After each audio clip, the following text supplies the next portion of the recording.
This is Join Us in France, episode 199, The Vibe of Paris Neighborhoods. Bonjour, I'm Annie, and Join Us in France is the podcast where we talk about France, its many quirks, its language, its history, and of course, destinations in France you want to learn about because hopefully you'll be visiting soon.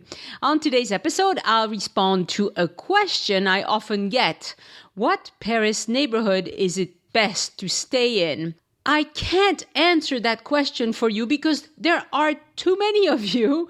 And there isn't just one answer to that question. It depends on a lot of things. But what I can tell you is that each neighborhood has its own vibe, its own feeling to it. And once you know what that vibe is, maybe that'll help you choose which one suits you best. There are about 80 named Paris neighborhoods, and there are also 20 arrondissements. The arrondissements are a known quantity. They are precisely defined. We know where they start and we know where they end. Named neighborhoods are a fuzzy concept where people like to argue where it starts, where it stops. And I won't be doing that. Instead, I'll tell you the name of metro stops and or landmarks that help define those neighborhoods. This episode is going to be particularly helpful for people who have never visited Paris and don't have a favorite neighborhood yet. If you have a favorite, keep in mind that we're all partial to what we're familiar with. That doesn't mean that the other ones aren't any good. If you're interested in finding out about Paris before your first time visit, you should also check out episode 179, Things to Do in Paris for First Time Visitors. Show notes and photos for this episode are on joinusinfrance.com/199, the number 199. If you're subscribed to the email list, you haven't heard from me in a while. Fear not, you haven't been kicked out because of GDPR. It's just that I've been away and wonderfully busy. Join Us in France is brought to you by Patreon supporters and Addicted to France, the small group tour company for people who want to enjoy France to the fullest with zero stress. Our next tour coming up in the Dordogne in September is fully booked. I will probably announce a few tour dates coming in the fall. Do you love this podcast and you want to support it? To see all the ways you can support the show, visit joinusinfrance.com/support.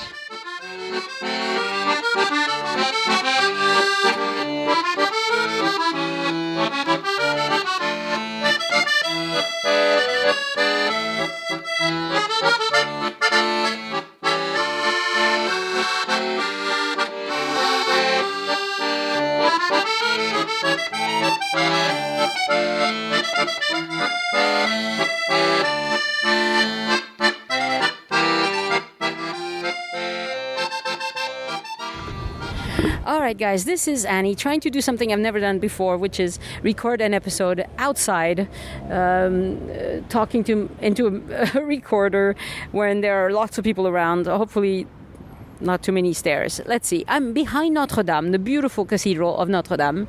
It's a lovely day. It's warm. There are plenty of visitors in Paris. No rain today. Just a perfect day to be in Paris. And I have a couple of hours to kill before my flight home. I just finished my tour of Paris and Giverny and Versailles and Normandy. And so I haven't been home for a couple of weeks. I must admit, I love Paris, but I'm looking forward to going home, as most of you do as well when you visit. But it's been a wonderful, enjoyable visit, and I have learned a lot that I want to share with you. And what I want to talk to you about today is Paris neighborhoods and what they have that you might want to consider when you're looking for a place to stay while in Paris. I'm going to start with the three neighborhoods that are so close together that it's sometimes hard to tell them apart. They're on the left bank, and that's the Latin Quarter, the Saint-Germain-des-Près neighborhood, so Saint-Germain of the Fields, if you wish, but I'll say it in French because it's easier, and also the Saint-Michel neighborhood, Saint Michael neighborhood. They are very, very close together. Like I said, what I mean is for Saint-Michel, I mean right around the Place Saint-Michel, which is a beautiful plaza not far from Notre Dame at all. It's right behind the Shakespeare and Company bookstore, if you've ever been to Paris. And it's a lovely area, but it's very loud. It's loud because there is a big police operational center right across the river. There are often police cars with sirens going in and out, sometimes at night too. And there's also a public hospital, l'Hôtel-Dieu, in this area. And so there are also ambulances bringing people to the hospital. There's an emergency room at Hôtel-Dieu. So, yes, they have ambulances. And it's an area of Paris that I think is most suited for people who are going to be staying here a short time. So if you're in Paris 3 days, 4 days, I really think that you should consider staying around the Saint Michael area, Saint Michel, because it's so close to everything. You're close to Notre Dame, you're close to the Conciergerie, you're close to Sainte-Chapelle, you're close to all these things that you should look at when you come and stay. Saint-Germain-des-Près is a little bit further away, but not much, maybe by a kilometer. And it's a very, very nice neighborhood. It's a happening place. It's very touristy, has lots of hotels, has lots of shops, has lots of grocery shopping. I think Saint-Germain-des-Près would be a good place to rent an apartment if you can. Because you would be able to, you will be tempted to buy your groceries and try some of these French foods that you'll see at the stores. Latin Quarter is also right there, and the Latin Quarter is a much more subdued area because it has big blocks that are dedicated to the university. La Sorbonne University takes up a lot of space, and so depending on exactly where you stay, you might have to get to the shops and stuff. You might have to walk, a block or two to get there, and just going along the Sorbonne University. So, it's not a problem if you like walking, but if you want to minimize walking, probably the Latin Quarter, unless you're very judicious about exactly where, and you do some research about what's near you. The Latin Quarter in general is a bit more for walkers. Fewer things going on. It's less dense, let's put it that way. The Luxembourg Garden is also right in the middle of all that. It's absolutely fabulous. It's more for people who've been to Paris before, people who are probably a little bit more upper scale, can afford to spend. The hotels there are a little bit more expensive. So I think you might enjoy staying there. It's very quiet at night. It's got plenty of shops and businesses and things, but it's quiet. It's a upscale, quiet neighborhood, probably for people who have been to Paris before. That would be ideal, I think. Then let's go to the left bank. On the left bank, you have the Marais, le Marais. Highly recommended by many, many people.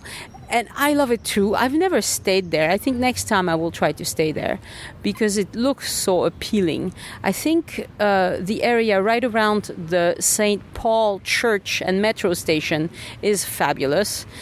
Again, a place where you'll want to have your... a place where you might... Sorry, there's a kid screaming because a pigeon flew over his head. Dude, like pigeons. They're pigeons. It's a city. Anyway, Le Marais is very nice. The St. Paul area is very nice. You'll want to cook your own food because there's so many places that sell, there's cheese shops and roast chicken chops and all sorts of really good stuff. But you could also, of course, there are lots of hotels there too, and it's a very enjoyable area that I definitely recommend. Another area that seems to be alluring to a lot of people, which I don't think is such a good idea, but I'll tell you why in a second, is Montmartre. Montmartre is where the Sacré-Cœur Basilica stands, so it's on the hill.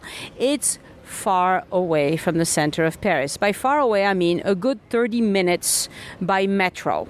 And you'll waste a lot of time coming and going, because once you've seen Montmartre itself, which will take you maybe a day at most, if you take your time, one day in Montmartre is plenty. So once you've seen it, well, what's going to end up happening is you'll be stuck going up that hill a lot. There are stairs everywhere. The Abbesses metro station, they renovated. Okay, so that's the deepest metro station in Paris. And so they have a massive elevator to get people up, because otherwise it's a couple hundred steps. I don't remember exactly how many, but it's a lot of steps. And so they renovated the elevator, and since the renovation, I have not seen that elevator work once. It's always out of service. So beware that if you're going to stay at Abbesses, just to go from the metro to the surface, you will be taking a lot of stairs. And also, when you are walking the streets of Montmartre, you will have to deal with stairs everywhere, because the little streets, so you have a street and then it stops and it steps. And if your hotel is after the steps, what are you going to do? You got to haul your stuff. So it's a place that has it's a hill, and I definitely don't recommend it for people who have any sort of mobility issues, or even people who get grumpy when they have to carry stuff uphill. It's just not my kind of fun. So yes, it's a good place for young people who are perfectly healthy and don't care much, but otherwise, don't buy into the lure. There's plenty of lure, and it's a lovely neighborhood, but caveats, the stairs, the hill, the fact that the metro station elevator hardly ever works, and there are lots of pickpockets there too. But I didn't see as many this time, so maybe that's getting better. But it's otherwise a nice neighborhood with great little restaurants, great little shopping, lots of history. It's nice, but the big but.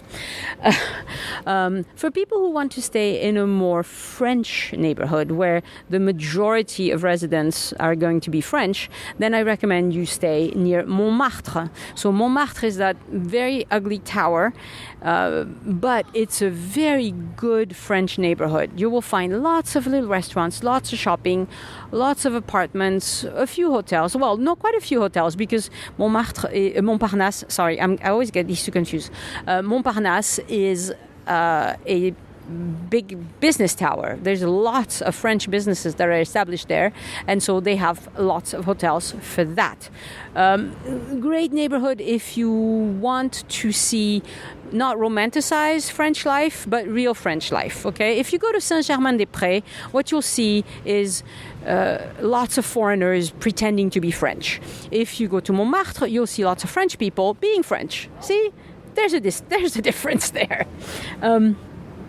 Another neighborhood like that's kind of far away, it's La Défense.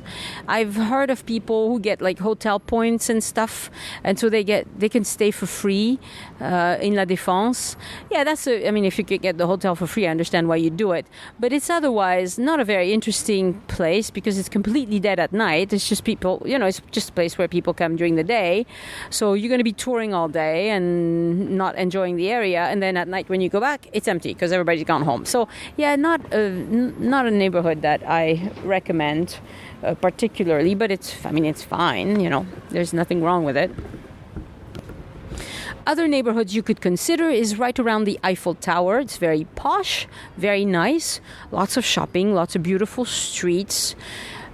Good hotels, good apartments, very nice. It's a little bit out of the way, but not so much that it would become a problem. I think, again, for people who've been to Paris before, that's a really great neighborhood for you to consider. If you've never been to Paris before, I think it's best if you stick to either Saint-Germain-des-Près or Le Marais or Saint Michel. But if you know Paris, and if you're on your 10th visit, definitely try the area of the Eiffel Tower. And also another place like that is around the Arc de Triomphe. Arc de Triomphe, so Champs-Élysées, Arc de Triomphe. Very, very nice. Not as well... not as many metro things or bus routes, because this is very residential. This is an area of Paris that's very posh. People have a lot of money. They all have big apartments. And also they don't go out so much to cafes because they can entertain in their home. They have lots of room. In a place like Le Marais or the Latin Quarter or Saint-Germain, you don't entertain in your home because you go to cafes because your home is so small sometimes that you can't have 5 friends over. So the area right around the Eiffel Tower, not the Eiffel Tower, sorry, around Champs-Élysées and Arc de Triomphe is very nice, but not as much going on, not as many stores, not as many places to eat unless you're willing to spend a fortune.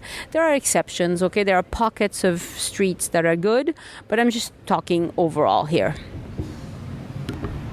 So I'm going to wrap it right here. Saint-Germain-des-Près with a recap, of course. Saint-Germain-des-Près is lovely, a good place to either be in a hotel or rent an apartment.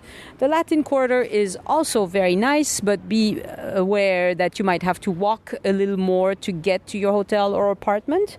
Saint-Michel area is fine. That's where I usually stay, but I have to admit it's loud. So if that's something, it's well situated, it's close to everything, but it's loud.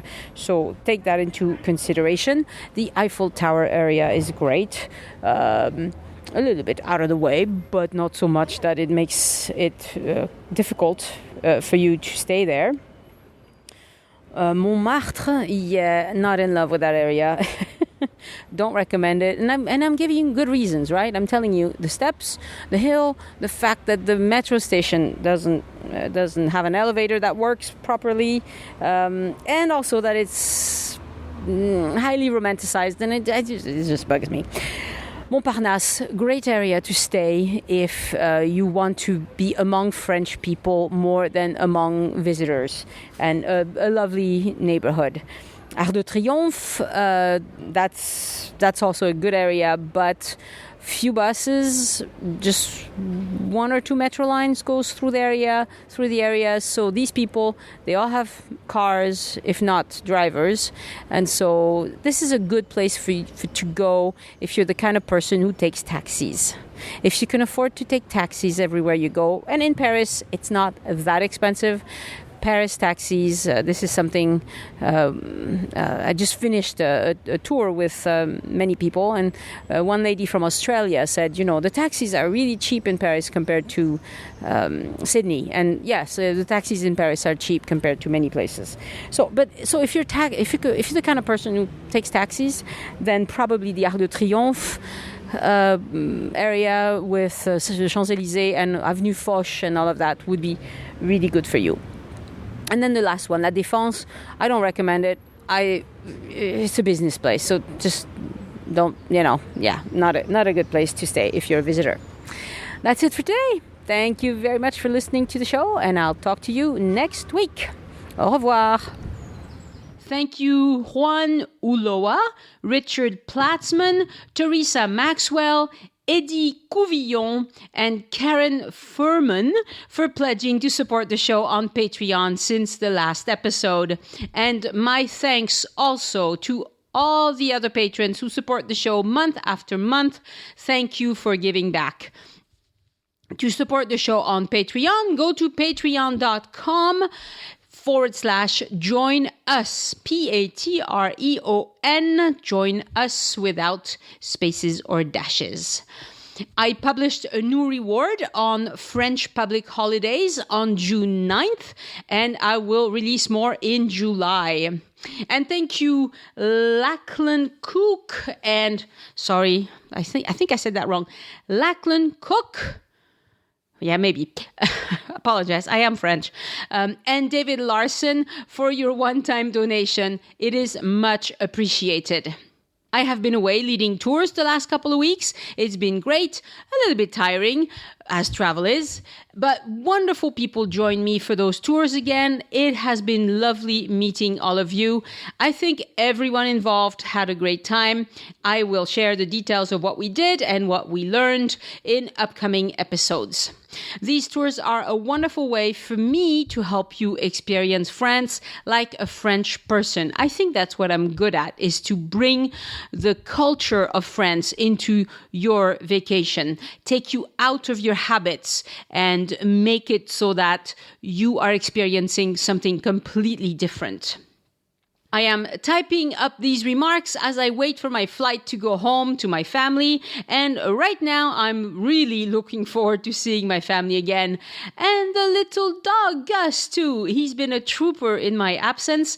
My husband took great care of him, and he's not near as nervous and needy as he was when we first adopted him. It's only been a month or so. I'm also looking forward to going back to Paris with my sister-in-law and her two boys in a few days. It has been a really busy May and June, and July will be busy too with more travel plans. I'm hoping the month of August is going to be, calmer. I just want a few trips to the beach. That's all. I will do my best to be publishing an episode per week in June and July, but time will tell. I'll definitely be back to my normal schedule by early August. On June 27th, I get to go pick up my new labradoodle puppy from Finland. Well, okay, I'm not going to Finland to get her. Opie, that's her name. And 3 of her siblings are coming to France. So the breeder is bringing the 4 of them to the Loire Valley to another labradoodle breeder. 2 of these puppies are going to families like mine, and the other 2 are going to be guide dogs for the blind in northern France. This is a line of dogs that are perfectly suited for service work, but mine is just going to be a pet. I will post pictures on the Join Us in France closed group on Facebook and send one out in the newsletter as well, in the email newsletter as well, once I get her, but it's not yet. June 2017 was stifling hot, so that's last year, and June 2018 has been really wet so far. You never know with weather in France this time of year, but I think that, wearing a raincoat is less of a problem than having to stay indoors because it's so hot. So hopefully the weather hasn't stopped you from doing what you want and enjoying your vacation in France. And allow me a small rant before I end this episode. When you go to the Arc de Triomphe, that beautiful monument on top of the Champs-Élysées, people love to photograph, things. And they take ridiculous risks to do that. We all want nice photos and we all want to be, a central point, but every time I go by that area, there are tourists in the middle of the road. And that's ridiculously dangerous. Please don't do it. I almost ran over a woman holding a baby in her arms on this trip because I was watching the traffic coming from my right, because that's how those roundabouts work. And there she was on my left, a good 20 yards into the road. She wasn't the only one, but by the time I saw her, she was really close to my car. Please don't do that. Never do that. No picture is worth that. And especially on that day, the sky was gray. It was milky white. It wasn't interesting. It wasn't going to be a good photo. Don't do that. Please don't do that. Be very afraid of Parisian drivers. Not that there are lunatics trying to kill you, but if you're on the road, because of the way those roundabouts work, we have to be really careful about the traffic around us. And if we're not expecting pedestrians, that could spell disaster. Rant over. Please help other people find the show so they too can learn how they can have a great time in France. If you have friends who are going to be visiting France, tell them that they can listen to this podcast with their Alexa smart speaker or with their smartphone using Spotify, iTunes, Google Play, or any number of podcast apps. They can even listen on the Join Us in France website if they wish. To connect with me, email Annie at joinusinfrance.com or leave a message at 1-801-806-1015. You can also ask to join the Join Us in France closed group on Facebook. But when you do, please answer the question so I know you're not a spammer. Have a great week of trip planning. Have a great time in France, and I'll talk to you soon. Au revoir. The Join Us in France Travel Podcast is written and produced by Annie Sargent and copyright 2018 by Addicted to France. It is released under a Creative Commons Attribution, Non-Commercial, No Derivatives license.